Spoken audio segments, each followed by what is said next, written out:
take action, make the call, drive the result, get your feet in the arena, you can start to build confidence, which builds momentum. And then you find all these big, important decisions that you're making is that they're not that difficult at all.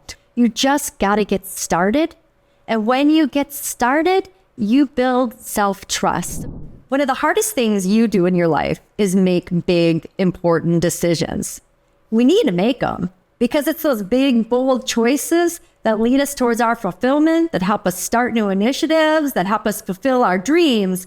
But when we make those choices, there's a lot of uncertainty that we invite into our life. And that uncertainty can invite us to experience self-doubt. We second guess ourselves. We want to backpedal sometimes to undo the choice so we can go back to the comfort of the previous decision. But I want to help you. I want to help you make big, important decisions with confidence by giving you some guidelines that I learned in the Marine Corps that have helped me tremendously throughout my life. And I want to think about this for a second. When I was a young Marine officer, I was a manager in the military. I had a team of about 30 people. I was preparing to lead them in combat. But again, I was my young 20s. I didn't have combat experience leading up to that point. But what did the Marine Corps know? They knew that I was going to be in environments where there was going to be a lot of uncertainty. They could train me for the combat part, but they also had to train me for confidence and decision-making. So they gave me some great guidelines. These 4 guidelines I'm going to share with you. But let me just say before I get into them, they work. I've relied upon them really at every twist and turn in life. Whenever I've been on the precipice of a big, important decision, I consult these guidelines and they help me move forward with confidence. Not everything is going to work out perfectly, but if you can move towards one choice to the next with confidence, if you find yourself like you may have made a wrong mistake, you can course correct.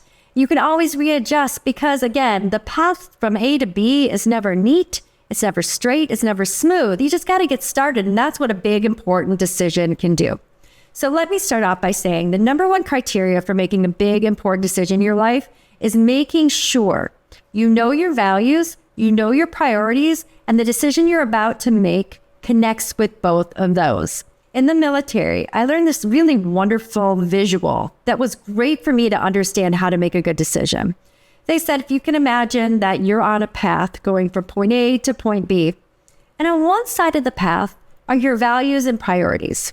That's going to keep you like a guideline on the path. And on the other side, that's going to be the law, the rules, the ethics, the things that you have to do, the things that you're governed by. So if you can look at your values and priorities, and you can look at the law, the rules, the ethics, the guidelines, knowing that, make decisions within the space. It's going to keep you on the road. And that was like a great visual for me. And I hope that helps you too, because we want to make sure when we make decisions that they're connected to something. We want them to be aligned. So values, like your family, like your freedom, like your financial well-being, like your wellness, like your health, like your sense of joy.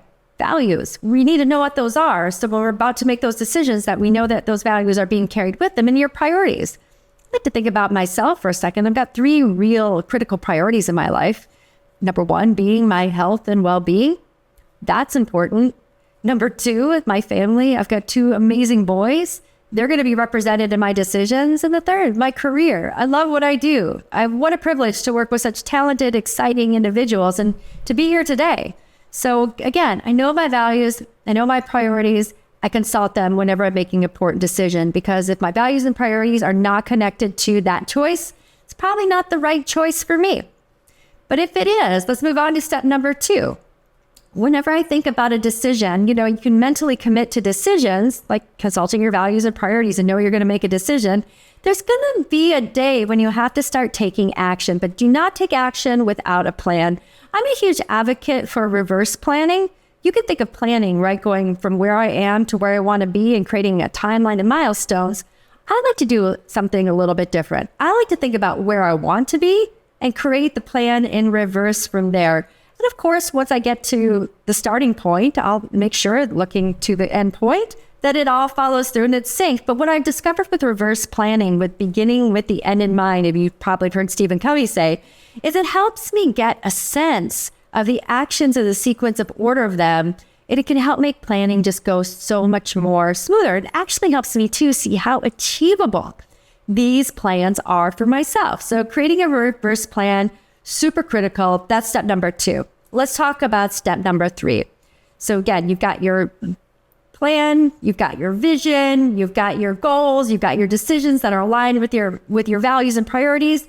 You then need to start taking action. There's a great phrase in the Marine Corps called the 1/3, 2/3 rule. They do something about us. Many of us suffered from analysis paralysis. There's a lot of perfectionists out there that we spend so much time trying to create the perfect plan that we don't tolerate imperfection when it comes to action. So 1/3, 2/3 rule means that when you're trying to achieve a goal, 2/3 of your time should be spent executing and 1/3 should be spent planning. So don't spend too much time planning. Focus 2/3 of your time on experimenting, taking action. Don't overthink it.